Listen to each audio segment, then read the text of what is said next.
السلام عليكم ورحمة الله وبركاته. كيف أنتم يا أحباب قلبي؟ كيف أنتم يا مشتركين قناتي؟ كيف حالكم؟ كيف أموركم؟ إن شاء الله تكونوا في خير وبركة وأمن وأمان. وبمناسبة السنة الجديدة الهجرية أحييكم وأحيي جميع أهل اليمن والعالم أجمع، وأسأل من الله عز وجل أن يجعلها سنة أمن وأمان وخير وبركة، وبدون حروب وبدون أي معاناة لكل يمني وكل حر وعربي وأمة إسلام. يا صلى الله على رسول الله. الموضوع الذي أنا حبيت أشارككم فيه هو موضوع الأخ سهيل عبد المغني الذي شارك في مهرجان وملتقى أو ما اشتيت وسميته في مصر. الأخ سهيل عجبتني كلمته، جاب كلام عن حضارة البن وحضارة بلقيس وسبأ، وكيف كنا وكيف أصبحنا، وكيف كان اليمن سعيد وكيف أصبح تعيس. فأنا حبيت أن أشارك هذه الكلمة التي في 4 دقائق لخصت ما نحن فيه من أذى وهم وضيق وحروب، ومما كنا في سعادة وأصبحنا في تعاسة. فأنا شاركتكم الفيديو، فشاهدوا الفيديو فقولوا لي رأيكم. All for Peace World Youth Forum Sharm el-Sheikh Egypt. مساء الخير سيداتي سادتي، أنا سهيل اليماني من اليمن السعيد، أرض بلقيس وأروى، أرض حمير والتبابعة، بلد البن وبلد السلام. إنه ليسعدني اليوم أن أقص وأحكي لكم عن اليمن السعيد، ولكن الحقيقة أن اليمن لم يعد سعيدا، ولم يعد بلد السلام. يجب علينا أن نتحدث عن اليمن التعيس، اليمن الذي لم يعد ينعم بالأمان والسلام كما كان من قبل. اليمن يعاني من ويلات الحروب، إنه يشهد الآن حربا طاحنة، حربا لأكثر من عامين، أخرجت ما يقدر بحوالي 5 ملايين طفل وطفلة من مدارسهم. 70% من مدارس اليمن تم إغلاقها أو تدميرها. نحن نتحدث عن آلاف المدارس التي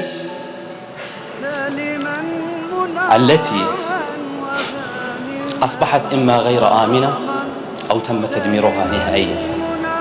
أصبح الأطفال يضطرون لدخول مناطق النزاع لتلقي التعليم بسبب شحة الموارد التعليمية، فمنهم من يقتل ومنهم من يتعرض لإصابات مميتة.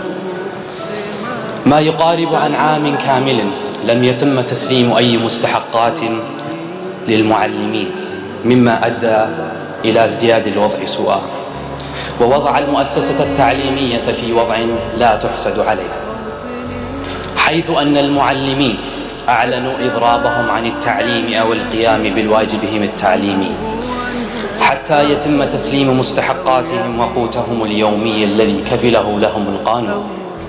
هنا اليمن أصبحت على حد الهاوية. نحن نتحدث عن كارثة كبرى لا تقتصر على التعليم فقط، فمشكلة التعليم ستجلب مشاكل كثر وسيتفاقم الوضع سوءا. أؤمن إيمانا يقينيا أن جميع مشاكل العالم مصدرها سوء التعليم. الإرهاب، زواج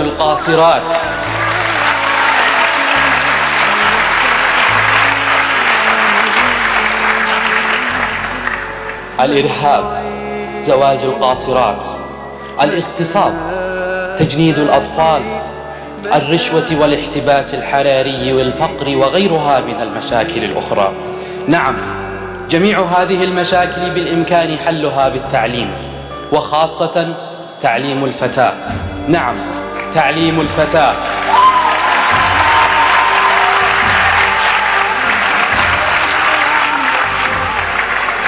سيداتي سادتي، الأم المتعلمة أبدا لن تقبل أن يكون فلذة كبدها إرهابيا مغتصبا أو مسؤولا فاسدا. ولنا في عديد من الدول المتقدمة مثالا في التنمية والتطور من خلال دعم التعليم والوصول بالمؤسسة التعليمية إلى المستوى الذي يجب أن تكون عليه. ومن خلال تجربتي في مجال تعليم الفتاة وجدت أن تعليم الفتاة يحتاج إلى الدعم الداخلي والخارجي المكثف للخروج بالفتاة اليمنية من نفق الجهل المخيم على مسيرتها المليئة بالصعوبات والتحديات. ومن مبدأ الإنسانية نفتح الطريق أمامكم لزرع بسمة على شفاه هؤلاء الأطفال وإرجاعهم إلى المدارس وبناء جيل خال من الإرهاب، جيل خال من الجهل والأمراض، نعم لجيل المحبة والسلام. كما قال السيد إبراهام يونغ: إن علمت رجلا فقد علمت رجلا، ولكن إن علمت امرأة فقد علمت أمة كاملة.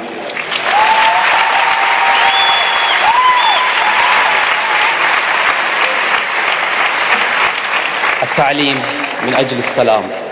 شكرا لكم. هيا ما رأيكم بكلام الأخ سهيل؟ كلام منطقي أو لا ماشي؟